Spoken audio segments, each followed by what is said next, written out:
Le grand jury RTL Le Figaro LCI. Invité aujourd'hui, Benoît Hamon, député de la 11e circonscription des Yvelines et candidat aux primaires présidentielles socialistes. Le débat est dirigé par Benjamin Sportouche. Bonjour à tous, bonjour Benoît Hamon. Bonjour. Merci d'avoir accepté notre invitation à ce grand jury.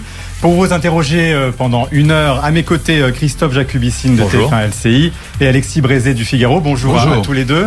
Alors Benoît Hamon, on a entendu, vous êtes candidat à la primaire de gauche et vous êtes allé aux États-Unis rencontrer Bernie Sanders. On va en parler. Peut-être que vous êtes-vous inspiré de ses méthodes, sauf qu'il a perdu et vous espérez vous gagner la primaire de la gauche. Et pour cela, vous vous présentez comme le porte-parole, le porte-voix des invisibles et vous avez des propositions qui sont à l'encontre de ce que propose François Hollande par exemple, et vous revenez sur des propositions comme la diminution du temps de travail, les 32 heures qu'on pensait disparues. Pour vous, c'est une proposition qu'il faut remettre sur le terrain. Est-ce que c'est une vieille ficelle ou est-ce que pour vous c'est une proposition d'avenir? On en parlera, puis bien sûr on parlera aussi politique puisque les primaires de la gauche sont organisées. Est-ce qu'on va aller jusqu'au bout? Est-ce que vous irez jusqu'au bout? Eh bien, nous poserons toutes ces questions. Alors, vous le savez, le Grand Jury, c'est une émission interactive. Il y a le compte Twitter, hashtag le Grand Jury pour toutes les questions que pourraient se poser les internautes, les téléspectateurs. Ils nous envoient ces questions. Puis en fin d'émission, nous en relayerons quelques-unes. Alors Benoît Hamon, je le disais tout à l'heure, vous êtes allé voir Bernie Sanders aux États-Unis. C'était il y a mercredi, je crois, et le candidat malheureux face à Hillary Clinton.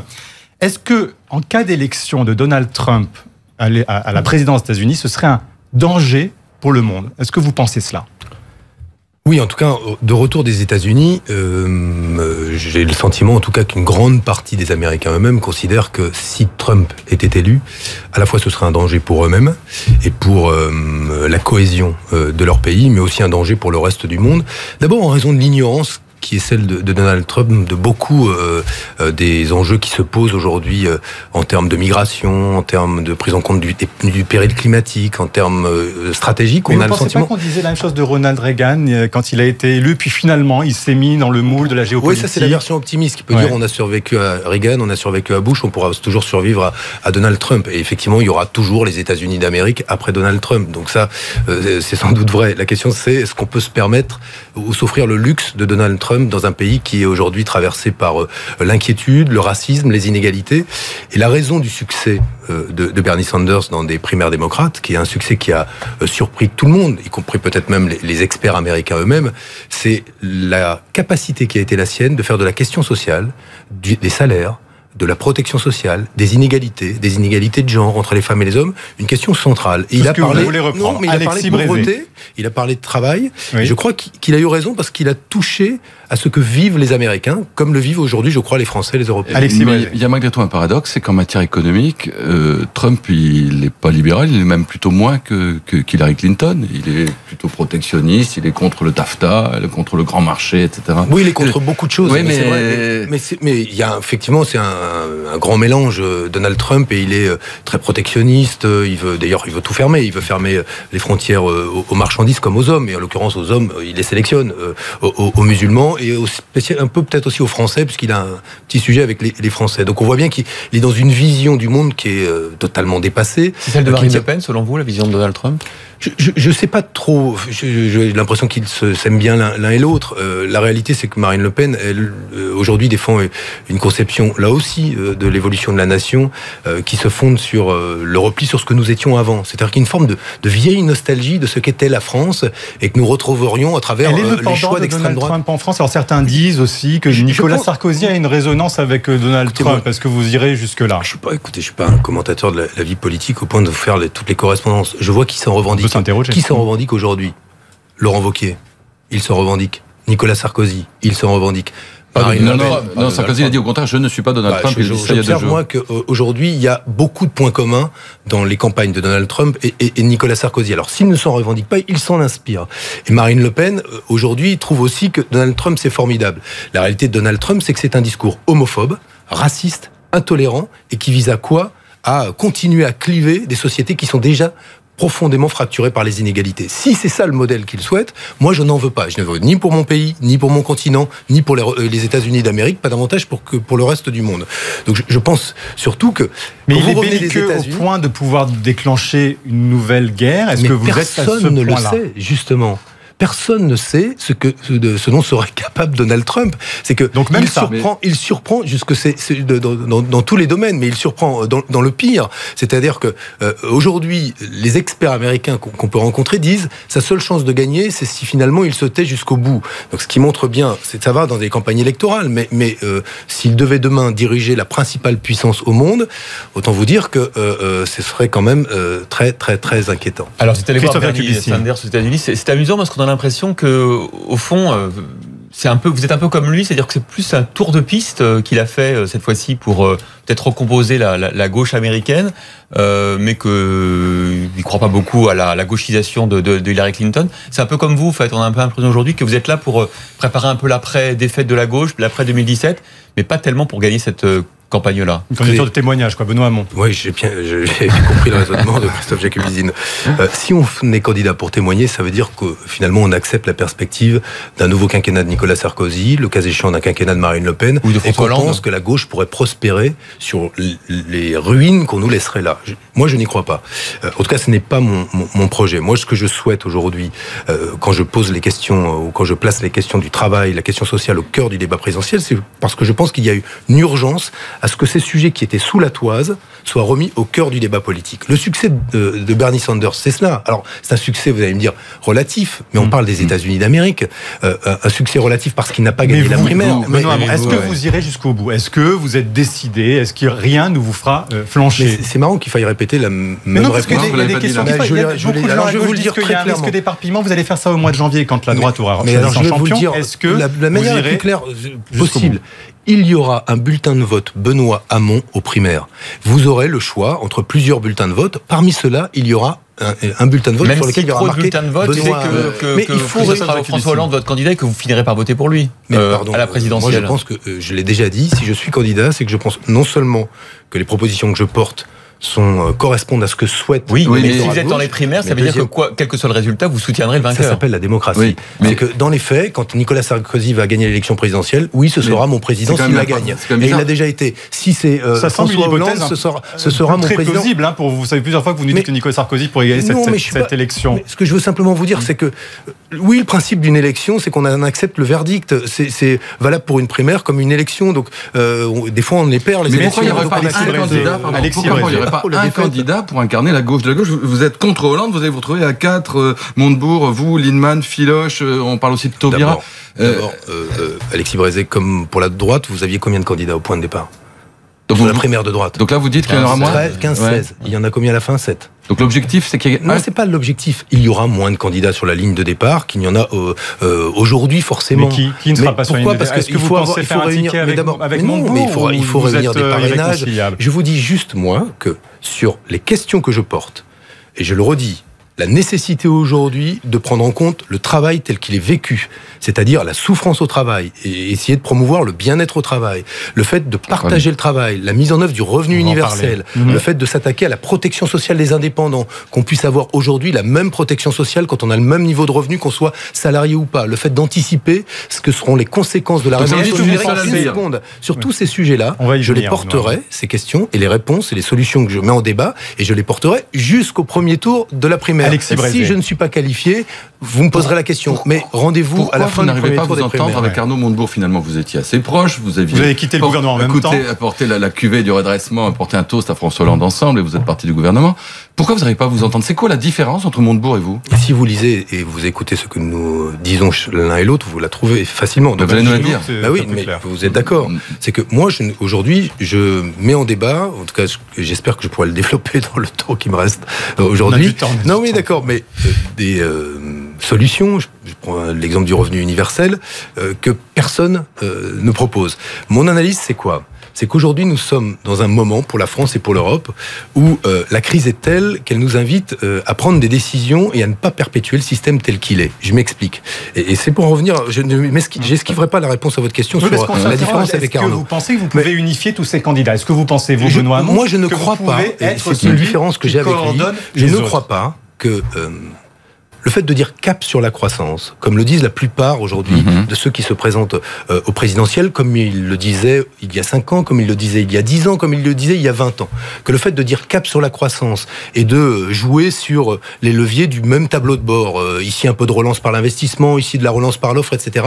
Je pense pas que c'est ça la vraie différence. Non mais attendez, je veux dire que c'est... Moi, je crois aujourd'hui que nous avons une crise de notre modèle de développement. Que non seulement nous ne faisons pas de croissance, mais que pour aller chercher un petit décile de croissance avec les dents, avec les dents, le coût social, c'est-à-dire les sacrifices qu'on demande aux Français de consentir, et le coût environnemental est tel qu'aujourd'hui, ces sacrifices sont des sacrifices dangereux. C'est ce que vous appelez un modèle de tempérance par rapport par opposition au modèle de croissance porté par Montebourg. Un modèle tempérance qui ne veut pas dire qu'on ne fera pas d'augmentation de la richesse produite. Évidemment, il faut continuer à créer de la richesse pour pouvoir la distribuer. Il y a des pays qui continuent à créer de la richesse. Les Américains, par exemple, continuent à avoir une forte croissance. D'accord, mais on peut faire différemment. Mais regardez aujourd'hui ce qu'est leur contribution aux émissions de gaz à effet de serre et au réchauffement de la planète, et vous verrez que ces modèles productivistes sont des modèles dangereux. D'ailleurs, tout le monde le dit. Chacun s'accorde sur cela. On a même passé un très bel accord avec la COP21. Désormais se pose la question de l'application de ces accords. On sait très bien qu'aujourd'hui, si nous restons sur les mêmes modèles de développement, les risques de réchauffement de la planète sont tels qu'ils pourraient menacer la planète entière de migration massive, de dégradation de notre cadre de vie. Bien, Benoît, vous excluez tout rapprochement avec Arnaud Montebourg ce jour et avoir une seule candidature, que ce soit lui ou vous. Vous pensez que vous serez tous les deux sur la ligne? Ça veut dire que Hollande va gagner? D'abord, vous m'en ferez la démonstration. Je vois pas bien comment, mais sur Montebourg, Benoît Hamon. Je vous redis, je suis candidat. Moi, c'est sympathique de parler des autres. Mais non, mais on avait pensé à un moment donné qu'un rapprochement était possible. Même vous le souhaitiez, tout le monde le voulait. Ça, c'est encore un truc de journaliste sur lequel vous êtes en boucle. Donc, je ferme la boucle. Aujourd'hui, il y aura un bulletin de vote Benoît Hamon aux élections primaires. Voilà. Et Hollande ne la gagnera pas, Et Hollande ne la gagnera pas. C'est pas possible qu'Hollande gagne. Je ne le crois pas. Alors pas parce que je suis devin ou parce que j'aurais des capacités divinatoires. Je ne le crois pas parce que je considère aujourd'hui, d'abord, qu'il y a une vraie lacune dans la démarche de François Hollande. C'est qu'il n'y a aucun examen de conscience. Vous souhaitez un mea culpa, quoi. Non, pas un mea culpa. On examine ce que l'on a réussi et là où on a échoué. Aujourd'hui, l'échec de ce quinquennat, j'en suis malheureux parce que j'y ai participé pendant 2 ans et demi. L'échec de ce quinquennat, il est d'abord économique et social. Les inégalités sont plus fortes, la pauvreté a augmenté. Et même s'il y a des progrès, alors je vais vous le dire, le compte pénibilité c'est formidable. On a globalement, il n'a même pas essayé une politique de gauche. Dans certains domaines. Vous avez dit, il n'a même pas essayé une politique de gauche. Je redis, donc ça c'est un raccourci du Figaro. Mais je dis dans certains domaines.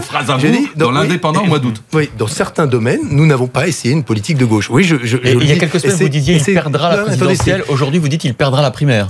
Je pense aujourd'hui qu'il perdra la primaire. C'est pour ça que je suis candidat, c'est pour la gagner. C'est pas pour regarder le chemin qui sera celui de François Hollande. Est-ce qu'il est toujours de gauche? À vous entendre, on se demande si François Hollande est toujours de gauche. Mais oui, mais évidemment que c'est un homme de gauche. Mon problème, c'est pas de dire qu'il est chimiquement pur. Ça n'a aucun sens. Écoutez, se pose la question de savoir aujourd'hui si la social-démocratie, dans les noms, il y a toujours une promesse sociale et démocratie. Et sur la loi travail, nous n'avons ni été social ou sociaux, si on peut le dire au pluriel, ni démocrate, puisque nous l'avons passé par le 49.3. Donc, quand on en arrive à ce point-là, c'est vrai que la politique, c'est un peu comme le Premier ministre le disait, vous interrogez sur son caractère socialiste. Mais je pense que surtout, ce qu'il faut essayer de regarder, c'est avons-nous répondu aux préoccupations de ceux qui aujourd'hui vivent de leur travail ou aimeraient travailler? Est-ce qu'on a amélioré les conditions de travail? Et vous dites non, Benoît Hamon. Aujourd'hui, je dis non. Et je considère que sur la promesse essentielle qui est celle de la gauche d'améliorer les conditions d'existence des Français, nous n'y sommes pas parvenus. Alors, on va pouvoir brandir des résultats sur la question des déficits, mais est-ce que l'objectif d'une politique aujourd'hui, c'est simplement d'avoir le regard fixé sur le déficit de la Sécu ou le déficit des comptes publics, où il est de savoir comment on anticipe des évolutions, j'espère qu'on en parlera, mais tout le monde parle de la révolution numérique. Oui. On sait très bien qu'il y a des secteurs entiers qui vont profiter d'opportunités formidables, et ces progrès sont en marche, et d'autres qui vont s'effondrer. On va venir juste une dernière question avant qu'on vienne sur vos propositions. Oui. Est-ce qu'on a vu François Hollande, à qui on remettait... François Hollande s'est vu remettre ce prix d'homme de l'année à New York. Vous y étiez quasiment en même temps. Qu'est-ce que ça vous a inspiré? Est-ce que c'était mérité ou pas? Vous l'auriez pas décerné? Non, mais attendez, avoir les prix, je pense que là-dessus, tous ceux qui l'ont perdu d'ailleurs. François Hollande est assez lucide par rapport à ce type de prix. D'ailleurs, on n'est pas président de la République pour avoir un prix à la fin de son quinquennat. C'est pour essayer d'améliorer les conditions de vie de ses concitoyens. Bah justement. Bon, je ne sais pas quels sont les critères. En tout cas, si c'est sur l'année dernière et la réussite de la COP21, oui, c'est mérité. Et bravo aux équipes françaises d'avoir réussi la COP21. Après, moi, je suis pas sûr. C'est un prix qui est aussi mis en lutte contre le terrorisme et son action. D'abord, je ne suis pas membre d'un jury qui décerne les prix. J'aspire, moi, à être candidat de la gauche aux primaires. Voilà. Alors justement, sur les propositions économiques, vous en avez plusieurs, et notamment une, c'est la diminution du temps de travail. Benoît Hamon. Que je lie au revenu universel. Alors, on va en parler, mais d'abord, vous êtes favorable à une nouvelle diminution du temps de travail, même à la semaine des 32 heures. Est-ce que c'est pas illusoire au regard jours même, je crois. Des 4 jours, mais, regarde des résultats des 35 heures. 32 heures payer 35. Le but, c'est pas de diminuer le salaire des gens. Alors, on va laisser répondre Benoît Hamon sur ce thème-là et par rapport aux 35 heures. Bon, on a toujours tendance à vouloir tout réduire, c'est un peu la loi du genre. Moi, je dis réduction du temps de travail. La formule 32 heures, 4 jours, année sabbatique, ça se négocie, parce que la réduction de temps de travail, ça se négociera au niveau des branches et au niveau des entreprises. La preuve que je ne suis pas contre la négociation, mais que ça se négociera avec les formules, on peut s'adapter. Pourquoi est-ce que je pense que c'est nécessaire? Je veux revenir justement, si je peux avoir juste quelques secondes pour expliquer. On sait que nous allons avoir un bouleversement de notre économie lié à quelque chose de formidable, la révolution numérique, qui va permettre que des applications, des technologies se substituent parfois au travail pénible des hommes. Donc on va avoir des secteurs dans lesquels, déjà tout de suite, les transports, la consommation, la grande distribution, où des ordinateurs, des robots, des applications vont se substituer à des individus. Le travail va s'y faire plus rare. Ce que moi je souhaite, c'est que d'abord, première question, on s'interroge là où le progrès technologique est un progrès social et là où il peut se traduire par une régression sociale et un renforcement des inégalités. Alors, différent selon le secteur et selon les branches. Mon analyse, et c'était mon voyage aux États-Unis ne m'a fait que confirmer mes convictions dans ce domaine-là, c'est que dans beaucoup de domaines, le travail va être beaucoup plus rare. Et que si on ne le partage pas, nous aurons quoi? Mais on a déjà essayé ça, ça n'a pas tellement marché. Mais ça, pardon de vous dire, ça c'est le catéchisme du Figaro sur la réduction du travail. Vous ne pouvez pas dire qu'en termes de chômage, je m'interroge. Alors dites-nous quels sont vos chiffres. Et pour répondre à Alexis Brézé, tout le monde les connaît et ils sont indiscutables. C'est que sur la période entre 97 et 2002, les Français ont travaillé 4 heures en moins, en tout cas pour ce qui était du temps légal. Parfois certains ont fait plus d'heures. Le chômage n'a pas tellement réduit. 355 000 emplois. Mais depuis, c'était la révolution numérique. Oui, non mais c'était bien la révolution numérique. Oui, mais ce qui est bien, c'est que quand ça crée des emplois, c'est pas la réduction du temps de travail. Mais aujourd'hui, il y a toujours la révolution numérique. Il n'y a pas la réduction de temps de travail. Vous avez des chômeurs en plus. Dans beaucoup de pays, il y a plus de chômage. Donc vous n'avez pas les réponses. En Allemagne, où on fait combien d'enfants en moins? Comment? Et alors, allez, d'accord. Voilà. Donc bon, je reviens à mon raisonnement. On aura besoin de partager le travail. Dans certains secteurs, chacun le sait. Ce que je souhaite, moi, c'est qu'on puisse être stratège et anticiper. Il y a des domaines dans lesquels la révolution numérique, ce seront des opportunités qui ne se traduiront pas par de la destruction d'emplois et puis par principe. Donc c'est pas les 32 heures pour tous, alors ça dépendra des secteurs. Mais ce sera négocié. Mais non. Mais moi, je souhaite le partage du travail et la réduction du temps de travail, comme c'est le mouvement depuis un siècle. Vous avez le droit de dire qu'on va l'interrompre. Et c'est une position politique et une option politique que j'accepte. Si vous défendez cette option politique selon laquelle il faut augmenter le temps de travail, qui semble être celle du gouvernement, puisqu'il a facilité le recours aux heures supplémentaires, qui seront moins bien payées, eh bien je pense que nous aurons quoi? Nous aurons ceux qui travaillent et de moins en moins bien dans le travail, avec une explosion des pathologies psychiques. De créer des nouvelles activités, c'est ça l'économie, c'est de créer. Mais on travaille moins ici, mais on travaille plus là. D'accord, mais vous créerez pas autant de postes, de développeurs, de community managers, que de tests de l'air, de taxis, de chauffeurs, donc c'est un appauvrissement général. Mais attendez, de caissières, etc., qui vont disparaître. Savez-vous, par exemple, ce qui se passe dans les autres pays? Dans les autres pays, il n'y a pas de chômage. Il n'y a pas de chômage en Angleterre, il n'y en a pas aux États-Unis, il n'y en a pas en Allemagne. Donc il y a bien un problème français. Mais vous avez quel est le taux de pauvreté en Allemagne? Quel est le taux de pauvreté en Allemagne? Attendez, c'est intéressant. Vous avez raison. Le taux de chômage en Grande-Bretagne et en Allemagne, il est entre 5 et 6%. Quel est le taux de pauvreté? Bon, vous n'avez pas la réponse. Il est entre 16 et 17%. Donc on a échangé quoi? Moins de chômage contre plus de pauvreté. Quelle est notre situation?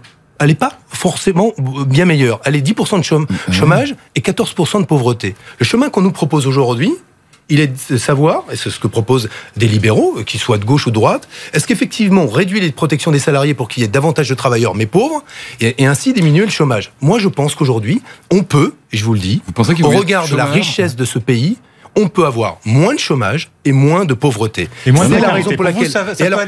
Est-ce qu'on peut avoir on peut aller sur le revenu universel? C'est quoi le revenu universel? Expliquez-nous, parce qu'on a nos calculettes, qu'elles se sont un peu affolées, il n'y a pas assez de zéros. Vous savez qu'on est à 450 milliards, si on entend votre raisonnement. Dites-nous exactement comment il s'articule. C'est quoi votre raisonnement qui a 450 milliards? Non, mais parce que vous annoncez le revenu universel, c'est de la naissance, pour certains, pour les puristes, Benoît Hamon, je l'explique. C'est pour les majeurs. Mais de même de 18 ans jusqu'à la mort, on a 40 millions de personnes. Donc on explique juste aux téléspectateurs, c'est-à-dire donner un revenu minimum, un revenu mensuel à tous les Français, quel que soit leur âge, et sans conditions d'activité. Alors expliquez-nous. J'essaie d'être en lien avec l'analyse que je fais de la situation. Une révolution numérique qui nous amène à ce que certains secteurs, il y ait moins d'emplois, d'autres, il y en ait plus, mais une raréfaction du travail. Deuxièmement, un modèle de développement qui doit reposer sur une croissance modeste, mais avec l'objectif que ce soit sobre sur le plan écologique. Quelle croissance ça peut marcher? Je sais pas. Celle qu'on connaît aujourd'hui, on est aujourd'hui, mais je sais pas. Vous savez, pour être très honnête, ce qu'on constate, c'est qu'on en fait. Non, mais parce que personne ne sait. Parce que si vous voulez que je vous dise quoi, qu'on fera 3, tout ce qu'on dit qu'on fera 3. Non, mais à quelles conditions ça peut marcher? Vous le savez, ça, aujourd'hui, ces modèles de développement, on les fonde sur quoi? Sur la recherche de la sobriété écologique, c'est-à-dire le développement des filières dans lesquelles on va organiser la transition écologique et la transition énergétique, et sur le principe selon lequel on réduit le temps de travail et on met en place le revenu universel. C'est quoi le revenu universel avant de dire combien? Et je vais vous dire combien après. Et chiffrez-le, c'est important quand même. D'accord. Sauf que vous avez remarqué, le débat politique aujourd'hui, il se passe d'un horizon. Et on parle que des chiffres. Moi, je vais vous donner l'horizon et je vais vous dire les étapes pour y aller. Oui, d'accord. Il y a des coûts et je vous dirai comment on le finance. Le revenu universel, c'est le principe selon lequel toute personne, riche ou pauvre, dès lors qu'elle est majeure, perçoit un revenu qui est un revenu universel, qui n'est pas le revenu minimum comme on a connu avec le RMI ou le RSA, qui serait réservé aux personnes les plus modestes. Toute personne le reçoit. Quel est l'objectif? Combien oui. Attendez, d'abord je veux parler de politique. Et vous, les Français, ça les intéresse. Oui, ça les intéresse. Oui, ça les intéresse de savoir aujourd'hui comment leur vie va s'améliorer et comment elle cesse de se précariser. Aujourd'hui, vous bossez, vous travaillez, vous n'êtes pas maître de vos horaires, vous n'avez pas accès à des services publics. Je pense aux mères célibataires. L'Île-de-France, c'est quoi? Un ménage sur 4, c'est une femme seule avec des enfants. Ces femmes-là, elles n'articulent pas leur vie personnelle et leur vie professionnelle comme elles choisissent et elles ont un salaire qui est souvent de misère pour bon nombre d'entre elles. Alors, donc j'aimerais, oui, mais d'accord, mais parlons de parler des gens, parce que les invisibles, à force qu'on n'en parle pas, non seulement il y a moins de démocratie parce que les gens ne votent pas, mais en plus quand ils votent pour les extrêmes. Donc ce serait bien qu'on s'intéresse à ça aussi. Sur le revenu donc le revenu universel, chaque personne percevrait ce revenu-là. Quel est l'objectif? C'est qu'on soit moins dépendant du travail. Que clairement demain, ce revenu vienne s'ajouter à un travail. Parfois, ça peut être un travail non salarié. Ces formes-là de travail ne cessent de se développer en France. Il est temps d'anticiper. Dans les associations. Ça facilite la prise de risque quand on veut avoir un projet de création d'entreprise, quand on veut être auto-entrepreneur, quand on veut avoir un projet de création associative. Et ça permet d'être donc moins dépendant du travail. Donc de choisir aussi, parfois de réduire de manière délibérée son temps de travail parce qu'on sait qu'on dispose. Pour que ce soit pour que ça ait un premier impact, ça ne peut pas être en deçà du RSA socle aujourd'hui, c'est-à-dire de 535 €. L'objectif ne peut pas être d'en rester là, puisque l'objectif doit être de porter le revenu universel à 750, voire 800 et 1000 euros, qui peut être un objectif qui ne se réalise pas à la fin. Pour tout le monde. Pour tout le monde. Et on supprime tout le reste ou pas? Le RSA, tout ça, ou ça remplace? Non, c'est là où les questions sont importantes. Et c'est là où je veux simplement vous dire, c'est que on n'est pas juste dans du bricolage. On est vraiment dans une vraie révolution. Personne ne l'a fait. Je dis juste qu'il y a une expérimentation qui va se faire en Finlande sur 2000 personnes qui pourrait être généralisée. C'est une idée qu'ils vont essayer, mais c'est un tout petit pays. Vous proposez à l'échelle de la France, et ça serait qui ont eu lieu pour 40 millions de personnes. d'Auckland aux États-Unis. Il y a déjà eu des expérimentations au Canada. Europe, je parle et ce qui est intéressant, c'est de voir quels ont été les impacts. Et d'un mot, parce qu'il y a une inquiétude souvent chez bon nombre de nos compatriotes quand on leur parle de ça, outre l'enthousiasme que cela soulève, mais c'est de savoir est-ce que ça n'encourage pas finalement une forme d'oisiveté. En clair, oui, c'est-à-dire je préférerais ne pas travailler grâce à cela.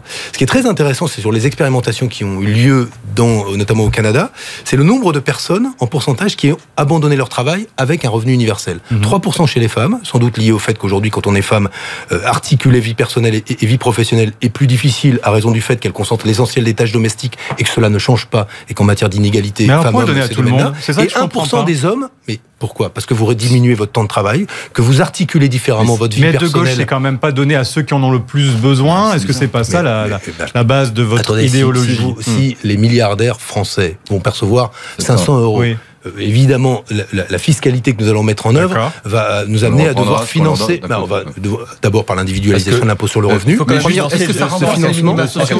Christophe demandait, est-ce que ça remplace les minima sociaux qui existent déjà ? Pas tout. Ou bien est-ce que ça s'ajoute ? Pas tout. Les questions qui se posent, et que moi je me refuse de trancher à cette étape parce qu'il faut continuer à travailler, c'est la question du cumul du revenu universel et des aides au logement. Évidemment, on n'est pas dans... En gros, c'est pas une sorte de bricolage par lequel on simplifierait toutes les aides existantes pour finalement avoir qu'une aide autour de 400 €. Vous voulez vraiment je souhaite que le revenu universel permette demain de libérer une partie des individus d'un travail dans lequel ils ne s'épanouissent pas, dans lequel ils souffrent et pour lequel le coût social, je le rappelle, est considérable pour l'assurance maladie, pour la branche accident du travail, maladie professionnelle et en général pour le bien-être de la société française. Manuel Valls, si je vous entends bien, c'est du bricolage. Il dit depuis quelques jours qu'il veut faire le revenu universel, que ce serait une fusion des minima sociaux. Pour vous, c'est un minima et ça pourrait être une promesse de campagne du candidat. Non, mais il y a là une sorte de... On joue avec les mots, ça n'est pas un revenu universel d'existence. Et le Premier ministre baptise une fusion des aides existantes sous la forme d'un revenu qui ne sera ni universel et ne vise pas l'objectif, qui est un objectif, au demeurant, il est cohérent. L'objectif de la loi travail, ça n'était pas c'est le contraire de ce que je propose. Donc moi, je propose qu'on favorise si possible, et d'ailleurs qu'on encourage les entreprises à cela, le bien-être au travail. Alors le coût, 500 € par mois. Juste avant la pause, 40 millions de Français. Si c'est l'équivalent, je vais vous donner le chiffre. 40 millions on va laisser Benoît Hamon nous chiffrer ce projet. Au chiffre du RSA actuel, on est sur une somme qui tourne autour de presque 300 milliards d'euros. Donc 300 milliards d'euros pour l'instauration du revenu. Il y a déjà des aides, évidemment, qui seront englobés dedans. Il dit non 300. Bon, alors 300 alors. Non, mais moi j'ai pas l'habitude d'abord de 300 mentir. Milliards, c'est énorme. Mais d'abord, il y a des aides qui existent. Alors vous les trouvez où? Il y a l'individualisation de l'impôt sur le revenu qui peut immédiatement dégager 24 milliards d'euros. On sait très bien que sur l'évasion fiscale, il y a des moyens considérables. C'est un manque à gagner de 80 milliards. Il y a 84 milliards de niches fiscales aujourd'hui. Donc les pistes, elles existent. Ce que je veux simplement vous dire, c'est que aujourd'hui en politique, attendez, on va vous dire... sur le déficit, ça veut dire que les 3%, vous asseyez dessus, c'est plus important pour vous, ça. On commence par les chiffres pour finir par dire quoi ? Qu'on ne fait rien et qu'on ne peut rien faire. Moi, je commence par un projet et un horizon politique. Une refonte de l'impôt sur le revenu complet. Je vous dis, au moins l'individualisation. Et à l'évidence.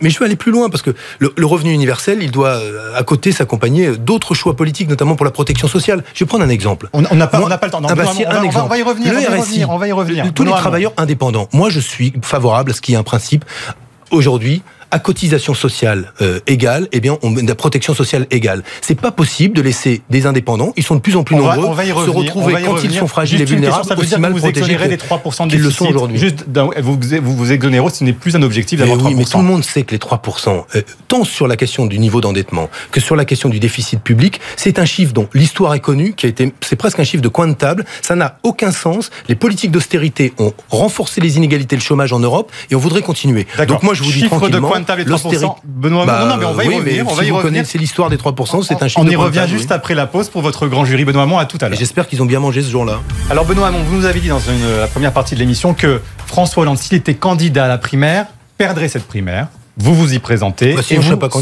et vous souhaitez la gagner. Et nous étions en train de parler longuement du revenu garanti universel et se pose la question de savoir comment le financer. Vous avez affiché le chiffre de 300 milliards, je ne me trompe pas. Et ça veut dire en termes de déficit, est-ce qu'aujourd'hui, il faut s'affranchir des 3% que la Commission européenne impose ? Pierre Moscovici se disait ce matin, c'est impossible, il faut respecter ces règles. Oui, mais bon, qui était votre collègue au gouvernement. Oui, je me souviens, et qui essayait par toutes sortes d'astuces d'essayer de contourner les 3% quand il était ministre de l'économie. Pourquoi ? Parce qu'il savait que c'était pas bon pour l'emploi et pas bon pour les salaires. Donc maintenant qu'il est commissaire européen, il fait le travail d'en face. Donc bon, on peut passer comme ça d'un rôle à un autre, tout ça est bien. Moi, j'aspire pas à ce genre de jeu de chaise musicale. Ce que je veux simplement dire, c'est que il y a un consensus des économistes pour dire les 3%, ou en tout cas les politiques d'austérité, ça se sont traduites par davantage de pauvreté, d'inégalité en Europe. Il faut redire que les 3% permet normalement de baisser le niveau de la dette. Oui. D'accord. Mais aujourd'hui, on emprunte. S'il y a de la croissance, s'il n'y a pas de croissance, elle continue d'augmenter extrêmement bas. Oui, on emprunte. Mais est-ce que ça va durer? Donc ce modèle-là, même à la Banque Centrale Européenne, Benoît Hamon, de parier sur des taux d'intérêt très bas. Mais de quoi? Qu'est-ce qui vous intéresse, franchement? Moi, ce qui m'intéresse, ce sont les gens. Les Français. Oui, non, mais pardon de le répéter. Oui, mais Monsieur Brézé, mais à force de répéter cela, regardez, vous êtes tranquillement sur votre chaise et vous demandez à tous les politiques, mais Monsieur un tel ou Madame un tel, comment avec nos déficits, avec notre dette? À la fin, on a quoi? La dette sociale, c'est du chômage. La dette sociale, c'est des petits salaires. La dette sociale, ce sont des inégalités, de la pauvreté, de la précarité. Moi, c'est cette dette qui m'intéresse. Ce que nous devons aux Français dans un pays qui, chaque année, est plus riche et plus éduqué. Donc, je redis, oui, nous pouvons parfaitement nous affranchir de critères qui n'ont eu comme conséquence que d'augmenter la précarité dans l'Europe, d'augmenter l'austérité, le recul des services publics, et par ailleurs, de ne pas empêcher les dividendes de continuer à exploser, les marges des entreprises, notamment les plus prospères, de continuer à grandir, de ne pas empêcher certaines grandes entreprises de ne toujours pas payer d'impôts, et de constater quoi? Pour ceux qui nous écoutent, que les grandes entreprises françaises continuent à payer en moyenne 8% d'impôts sur les bénéfices des sociétés, quand les petites boîtes, les petites entreprises payent tout près du taux de l'IS qui est à 33%. Donc aujourd'hui, ce que je veux simplement vous dire, c'est que ça ne marche pas, juste une question concrète d'actualité. On a vu cette semaine que le gouvernement se targuait de ramener le déficit de la sécurité sociale à l'équilibre en 2017. Est-ce que pour vous c'est une bonne nouvelle ou est-ce que ça ne doit pas être une priorité de la gauche aujourd'hui que de diminuer ce déficit dont on nous parle depuis des années et des années? Est-ce que cet objectif-là, finalement, c'est secondaire pour la gauche? Sur le déficit de la sécurité sociale, d'abord, on ne parle pas de la dette, parce qu'on doit, avec la CADES, continuer à financer. Il y a une dette qui est pour le budget d'État, plusieurs dizaines de milliards d'euros. Rembourser 2000 milliards. C'est plutôt une bonne nouvelle de se dire qu'on a un modèle qui est un modèle de sécurité sociale qui va arriver à l'équilibre. Cela étant dit, nous avons consenti des sacrifices sur les retraites. Mais il fallait le faire. Sur les retraites, je pense qu'il et sur les remboursements de médicaments pour les gens qui nous écoutent. Médicaments, si vous voulez, mais qui doit nous amener maintenant à dire ce que nous voulons pour notre système de santé. Moi, je pense aujourd'hui que les objectifs fixés sur les économies de gestion, sur les économies que doivent réaliser les hôpitaux, sont beaucoup trop lourds. Parce que la réalité, c'est que notre système de santé, sans un service public hospitalier performant, qui assure l'égalité des soins, ce système va devenir de plus en plus inégalitaire. Et donc, c'est un hôpital à deux vitesses pour vous aujourd'hui? Je pense qu'on est en train de se développer, voir se développer en France déjà un système de santé à deux vitesses. Et si donc vous n'avez pas, ceux qui nous écoutent ou nous regardent, ou vous n'avez pas une bonne complémentaire santé, on est très loin des États-Unis en la matière, par exemple. Écoutez, oui, vous pouvez voir le pire, c'est-à-dire que non, mais vous en revenez, américains ou sans votre carte bleue, vous n'êtes pas soigné, et constatez aujourd'hui, d'ailleurs la Cour des comptes le disait sur les soins dentaires, qu'il y a aujourd'hui, pour l'accès à des soins de base, besoin d'avoir une très bonne complémentaire santé si vous voulez pouvoir être soigné correctement. Donc notre système de santé est en train aussi de se fracturer de ce point de vue-là, reposant de plus en plus politique d'économie au fond.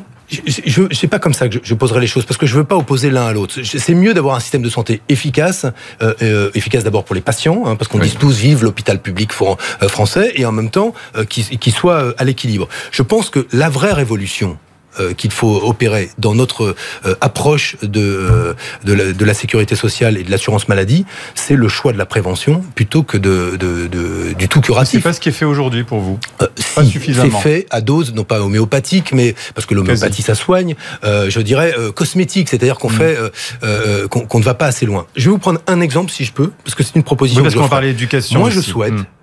Parce que nous constatons aujourd'hui que les effets sur la santé et le bien-être sont réels, je souhaite que demain, on puisse rembourser par la sécurité sociale les activités physiques quand elles sont prescrites à des personnes âgées dépendantes, à des personnes en général exposées à un risque de maladie chronique, à un risque de maladie, et où on sait que l'activité physique peut éviter demain qu'on ait à hospitaliser des personnes avec un coût extrêmement important pour la collectivité. Donc je souhaite que cet investissement soit fait sur la prévention à travers le remboursement de l'activité physique, comme je souhaite, je vais vous donner une autre piste d'économie, que demain, plutôt que d'acheter des tablettes de médicaments, on aille vraiment au bout de la réforme qui est de la distribution du médicament à l'unité contre les lobbies pharmaceutiques, ce que n'a jamais fait la gauche non plus. Non mais le médicament à l'unité, d'un mot, demain vous allez chez le médecin, il va vous prescrire 2 cachets par jour sur 10 jours ou sur 5 jours et vous allez vous retrouver avec 2 tablettes. Pourquoi ça ne s'est jamais fait, Monsieur Hamon, pourquoi ça ne s'est jamais fait? Pourquoi la gauche n'a pas réussi à faire ça? Est-ce que c'est les lobbies?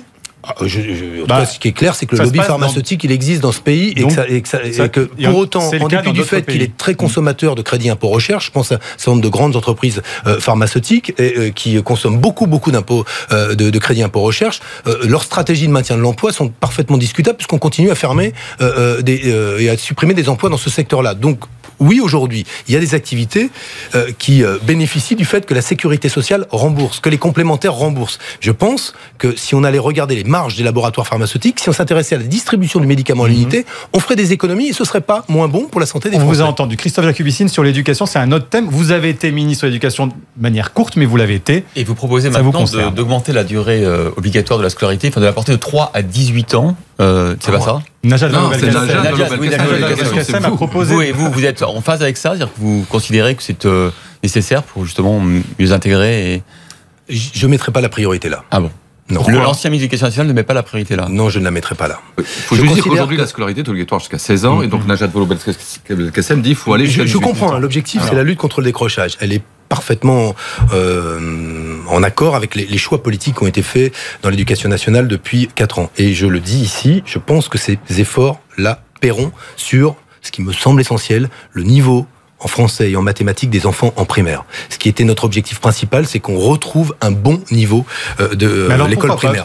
Pourquoi ? Parce que je pense que la question aujourd'hui qui nous est d'abord posée, elle est celle du primaire et du collège, c'est-à-dire la manière dont on permet à tous les enfants de maîtriser ce qu'on appelle le socle commun de connaissances et de compétences, et que nous avons aujourd'hui un système d'orientation en fin de troisième qui, à bien des égards, est obsolète et qui privilégie, dans les faits, des formes de reproduction sociale que moi je juge inadmissibles. Je vais vous dire, je suis élu d'un territoire en difficulté. Combien de fois j'ai entendu des jeunes, et c'est valable pas simplement dans les banlieues, mais c'est valable dans beaucoup de territoires où on vous dit parfois, cette filière-là, elle n'est pas pour toi. La filière générale, c'est pas pour toi. En dépit de bons résultats, pourquoi ? Parce qu'on anticipe, c'est pas le cas partout, mais on anticipe finalement l'échec, et qu'il y a des enfants qu'on prépare à la réussite scolaire bien mieux que d'autres. Alors certains partent avec un handicap réel, on n'a pas forcément chez soi des parents pour vous payer un séjour linguistique, une aide aux devoirs individualisée, vous accompagner dans le fait de réussir votre scolarité. On n'a pas forcément le réseau pour vous mettre dans le bon collège qui prépare au bon lycée, etc., etc. Donc ces handicaps existent, mais je pense que la question centrale aujourd'hui qui nous est posée, il y en a deux, je vais vous dire, telle que moi la priorité là où je la mettrais, elle est sur la formation continue des enseignants. La formation initiale, nous l'avons rétablie. Il faut largement améliorer la formation continue, notamment parce que sont en train de faire irruption des pédagogies liées au numérique qui supposent d'être mieux formées, et changer le système d'orientation qui est en fin de troisième. Et par exemple, quand Myriam El Khomri propose de donner le taux de réussite dans chaque filière professionnelle, le taux de réussite si vous adoptez telle ou telle qualification, vous êtes contre ou vous êtes pour J'ai pas bien compris la question. Myriam El Khomri propose que pour telle filière, on dise le taux d'avoir un emploi à l'issue de cette formation. D'accord. Le taux d'employabilité. C'est-à-dire on choisit ses études en fonction de l'employabilité. Mais moi, je suis pas contre le fait qu'on dise et qu'on présente le choix de telle filière professionnelle en lien avec la dynamique du marché. Ouais. Et je vais même vous dire sur la réforme de l'apprentissage que je souhaite. Voilà, je souhaite moi que sur la question de l'apprentissage, il y ait davantage de liberté pour les entreprises de pouvoir aujourd'hui dans certains secteurs organiser des filières d'apprentissage qui permettent de former des jeunes en alternance, qui est une des voies d'accès à l'emploi les plus efficaces, et en étant beaucoup plus agile et réactif par rapport aux évolutions des métiers. Je pense c'est ce que dit la ministre du Travail aujourd'hui. Oui, mais c'est après avoir quand même sacrifié l'apprentissage au début du quinquennat. Moi, je vous me posez la question comme candidat au début du quinquennat. Moi, j'ai été ministre de l'Éducation et avant ministre de l'Économie sociale et de la consommation. D'ailleurs, au passage sur la consommation, quand on regardera l'impact de ma loi dans le secteur des assurances, dans le secteur bancaire, dans le secteur de l'optique, par rapport à d'autres lois dont on parle beaucoup qui n'ont eu aucun impact, on verra que la loi consommation, elle a rendu ses services aux Français, elle a créé l'action de groupe, elle leur a redonné du pouvoir. Là où une dernière question sur l'éducation, parce que c'est toujours bien de se revendiquer d'avoir un bilan. Et moi, j'ai un bilan au gouvernement. Et en tout cas, sur la loi consommation aujourd'hui, personne n'ira dire que ce que j'ai mis en place n'a pas amélioré la vie des Français. Vous n'avez pas eu le temps d'en avoir un parce que vous êtes parti. Est-ce que vous auriez... Non, mais c'est sur l'université, sur la sélection. Oui, vous n'avez pas fait de rentrée scolaire. Tout le monde s'interroge sur ce départ-là. Vous l'avez expliqué à l'époque. Mais sur la sélection à l'université, Thierry Mandon, qui est secrétaire d'État à l'université, a-t-il prononcé un gros mot en parlant de possible sélection, que pour lui c'était une option. Mais non, en master. Ce qui serait, d'abord, ça n'est pas un gros mot, parce que je vais vous dire, on a déjà un système éducatif extrêmement sélectif, où ceux qui sont les mieux préparés sont triés très très vite, et dès l'entrée en 6e, on sait vous dire ceux qui sont promis à la réussite scolaire et ceux qui sont promis à l'échec scolaire. En réalité, le mot de sélection, ce qu'on n'avoue pas, ou l'aveu que nous ne faisons pas, c'est que nous avons un des systèmes éducatifs, et qu'on a essayé de corriger, dès Vincent Payon jusqu'à Najat Vallaud-Belkacem, nous avons un système éducatif très sélectif, mais qui trie par l'échec. C'est le cas en première année à l'université, notamment. Mais c'est le cas en première année à l'université. Donc, le mot de sélection n'est pas un tabou. Mais un concours d'accès à l'université, est-ce que vous êtes pour ça? Non, mais la question, c'est comment est-ce qu'on sélectionne et comment aujourd'hui, sur quels critères? Aujourd'hui, Aujourd'hui, c'est le tirage au sort. Dans les masters, il y a un certain nombre de tirages au sort. C'est qu'on sait qu'il y a des moyens. Bon, en fait, on est beaucoup dans l'hypocrisie. Oui, je suis pas contre un concours pour entrer à l'université, je vous le confirme. Je pense qu'il doit y avoir, surtout quand on prépare aujourd'hui des jeunes en filière technologique ou en filière professionnelle à des poursuites d'études. Un mot sur l'enseignement supérieur. Ce qui ne marche pas, c'est que quand vous faites un bac pro, un bac professionnel ou un bac technologique, vous devriez naturellement verser vers un IUT ou vers un BTS. Ou alors, le cas échéant, puisque le bac professionnel prépare à l'insertion directe sur le marché du travail, à un emploi. La réalité aujourd'hui, c'est que ces filières qui ont été imaginées pour poursuivre la poursuite d'études, ces filières aujourd'hui sont peuplées de gens qui n'ont pas un bac techno ou un bac pro, mais un bac général. Où est-ce qu'il faut faire la sélection alors? Ce que je veux simplement dire, c'est que c'est là où il faut retrouver de la cohérence. Mais c'est pour ça que tout ne se règle pas à la sélection au Master 1 ou au Master 2. C'est que je pense que... Mais c'est là que j'essaie de donner une cohérence à ce que nous faisons. Je pense que, à nouveau, la question aujourd'hui de l'orientation et de l'organisation de notre système éducatif avant l'université est posée. Et elle est posée dès lors que l'on privilégie ou que l'on anoblit l'enseignement général et au détriment de l'enseignement technologique et l'enseignement professionnel, qu'on ne donne pas assez de moyens à ces deux filières-là de pouvoir valoriser l'excellence qui est celle de préparer un métier ou un diplôme de technicien supérieur ou un diplôme qui vous prépare à un métier dans n'importe quel domaine. Ça fait longtemps qu'on dit ça. Non, mais je sais bien, mais c'est pour ça que personne ne dit ce qu'on doit faire. C'est pour ça que si Christophe Jacubizine, je l'ai dit, mais vous ne l'avez pas retenu. Je pense que la question de l'orientation fin de 3e, elle est déterminante. Dans les filières professionnelles où les jeunes ont choisi, tout se passe bien. Là où on est sur la voie de garage, comme on dit, c'est-à-dire qu'on vous met là pour attendre à la fin de la scolarité obligatoire. C'est ça. Benoît, rallonger la scolarité obligatoire aujourd'hui, je comprends l'objectif par rapport si c'est le moyen de rattraper des jeunes qui sont décrocheurs. Mais vous observez aujourd'hui, mais je n'y êtes pas favorable. Non, c'est pas ça. C'est que je considère que c'est pas la priorité. Alors, voilà. Passons à je suis il y a ouvert, un sujet qui est lié. C'est vous qui l'avez lié, notamment dans votre discours de candidature, ou alors vous allez nous expliquer si ce n'est pas le cas, qu'il y avait un lien entre les paramètres socio-économiques et le développement de la radicalisation sur notre territoire. C'est-à-dire que l'éducation est un des aspects de cette radicalisation. On en vient donc à cette question du terrorisme. Est-ce que vous pensez, comme Emmanuel Macron d'ailleurs, qui l'a dit, que la République, que la France, a aussi fabriqué une partie des jeunes radicalisés? Oui, mais pas que. C'est pas la faute à des institutions sociales défaillantes seulement. Je pense qu'il faut sortir d'un double déni. Le premier déni, ce serait de considérer que la radicalisation de certains jeunes qui se revendiquent de l'islam n'a rien à voir avec l'islam wahhabite, par exemple, et avec les mouvements qui se sont développés autour de l'Arabie Saoudite et du fondamentalisme wahhabite. Oui, il y a des liens qui sont des liens évidents, et être dans ce déni-là nous empêche de regarder la réalité en face. Mais il faut ne pas être dans un autre déni, qui serait de considérer qu'aujourd'hui, la République n'a pas failli sur ses promesses essentielles, et notamment les promesses d'égalité. Vous savez, se développe aujourd'hui dans des quartiers qui sont les quartiers les plus difficiles, une forme d'islam de consolation, où on choisit un islam identitaire, radical, pour se consoler ou compenser le fait qu'on n'ait pas trouvé leur place dans la société. Ce qui n'exclut rien. Montrait vraiment que 30% des musulmans, notamment les jeunes, estimaient que la charia était supérieure à la loi de la République. Comment vous faites concrètement pour lutter contre ce phénomène-là ? D'abord, c'est l'éducation. Je le redis, c'est l'apprentissage de l'esprit critique, du libre arbitre. Et il faut constater aujourd'hui que les thèses complotistes, conspirationnistes, qui posaient la question aujourd'hui, on parle de jeunes qui se radicalisent avec un islam identitaire, qui devient une identité presque plus importante que tout le reste. Mais les phénomènes d'exclusion réciproque, quand on a 25% de nos électeurs, des électeurs qui veulent voter Front National, il y a aussi beaucoup de gens qui disent « Nous ne voulons plus vivre ensemble. Nous ne nous supportons plus. Nous nous exaspérons mutuellement. » Donc ces phénomènes d'exclusion réciproque, ils existent. Ce que je veux simplement dire, c'est que oui, interrogeons-nous sur le fait que la République est faillie sur sa promesse. Et à court terme, on fait comment? À court terme, on fait comment pour arriver à vivre ensemble? Oui, c'est là que vous vous rendez compte. Est-ce qu'il faut forcer l'intégration, comme le dit par exemple la droite, ou est-ce qu'il faut... Non, l'assimilation, c'est incroyable. Bon, je reviens des États-Unis. Alors, les États-Unis, c'est pas le modèle. Non, mais c'est assez intéressant de voir qu'aujourd'hui, au-delà même des États-Unis, nous sommes pas seulement moqués, mais qui ne voit pas qu'il y aura des conséquences économiques considérables à la dégradation de l'image de la France? Comment a-t-on pu passer d'un pays qui, à l'époque de Jacques Chirac, était un des pays les plus populaires dans le monde arabe et la rue arabe, au pays aujourd'hui qui apparaît comme le plus islamophobe de la planète? Comment est-on arrivé là? Mais je vais vous le dire, moi, comment on est arrivé là. On est arrivé là parce qu'il y a des dirigeants politiques, Nicolas Sarkozy en tête et quelques autres, qui pensent faire leur commerce électoral aujourd'hui de ce type de pulsion qu'on peut avoir. Moi, je ne méprise pas l'angoisse identitaire. L'islamophobie, pour vous, il s'agit d'islamophobie dans le discours. Elle est aujourd'hui présente dans le discours politique français. Y compris chez Manuel Valls, vous avez été très dur sur... Je n'ai pas la dérive de Manuel Valls sur le sujet du Burkini. Je pense que quand il place la question identitaire, oui, j'y ai vu une méconnaissance surtout. Vous avez dit dérive. Oui, j'y vois une méconnaissance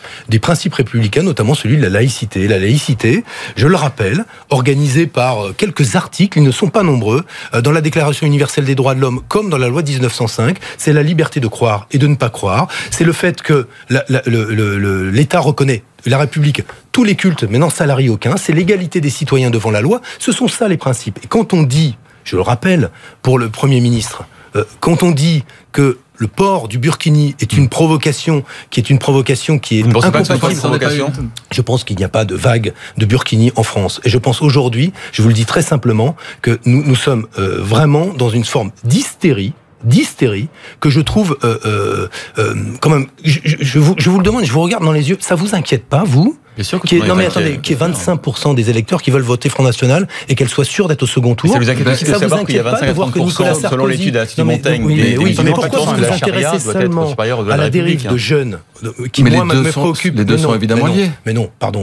Parce que, excusez-moi, sinon il n'y aurait pas Zemmour sur toutes les antennes et payé par quelques grands médias alors qu'il a été condamné 2 fois à l'incitation à la haine raciale. C'est pourquoi? Parce que ça fait de l'audience. Et l'audience, ça fait de la recette publicitaire.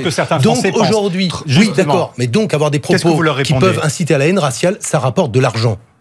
Voilà ce que c'est. Parce que ça fait faire des recettes publicitaires, donc ça fait faire de l'audience. Donc je vous interroge aussi sur vous, votre responsabilité. Alors, je vous soumets une phrase que vient de prononcer Jean-Luc Mélenchon qui a jugé aujourd'hui même que le débat sur les ancêtres gaulois, celui-là même que Nicolas Sarkozy a mis sur le tapis à 2 reprises cette semaine, il dit « Il n'est pas nul ce débat, il permet de réfléchir ». Qu'est-ce que vous répondez à l'argent, ça. Mais non, mais je ne méprise pas. Faire du buzz. Que je voulais terminer là-dessus, je ne méprise pas l'angoisse identitaire. Moi, quand une femme ou un homme se sent agressé par une autre femme parce qu'elle porte le voile, évidemment, cette angoisse-là m'interroge et m'interpelle comme responsable politique, autant que le désir d'une femme, par tradition, par foi, de porter le voile. Mais sur ce thème des Gaulois, est-ce que c'est un débat nul ou pas sur qui sont les ancêtres des Français? Est-ce que vous trouvez ça dépassé? Mais il faut toujours relier ça à l'objectif qui est celui de Nicolas Sarkozy. Ce qu'il veut aujourd'hui, c'est essayer de rapatrier le maximum de voix à l'extrême droite. Oui, je sais pas, je connais pas la détail. Je vous le dis, je vous dis, sur le roman national, c'est pas sa déclaration. C'est l'assimilation. Sur l'identité nationale.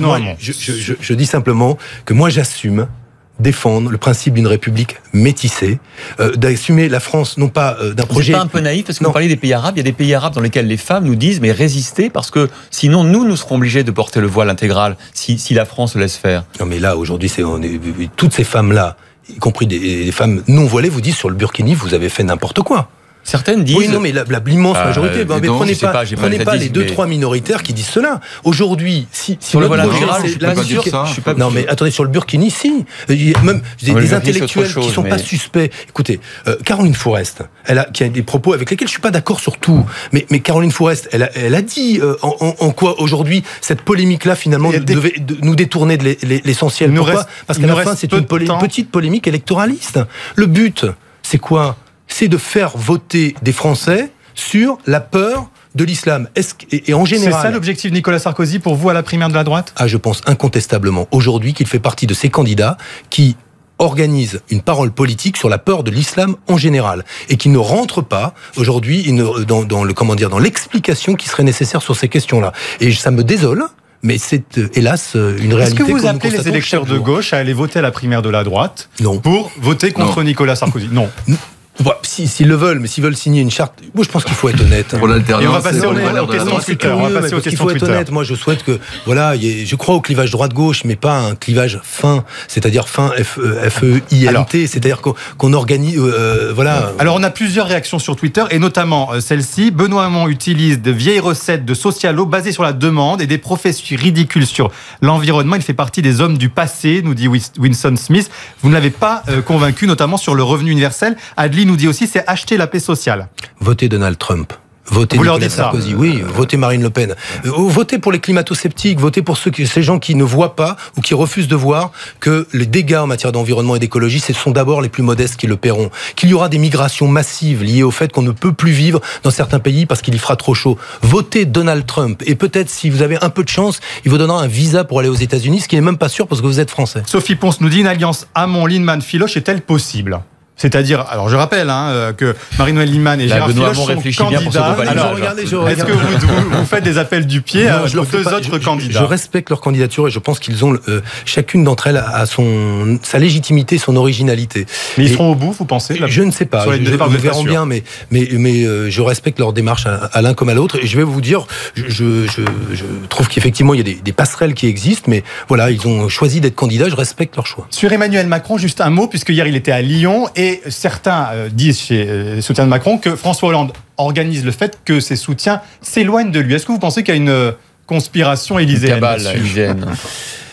Écoutez, vu de ma place, je trouve ça assez amusant. Je veux dire, c'est une créature. Emmanuel, il a sa propre intelligence, sa propre histoire, mais c'est une créature politique de ce quinquennat et de François Hollande et Emmanuel Valls. Non, ce que je veux dire, c'est une bulle qui va se dégonfler. Non, je ne sais pas. Je n'en sais rien. J'écoute ce qu'il dit et je trouve que voilà, le débat avec lui est intéressant. Mais s'il se présente, il fait perdre la gauche ou pas ?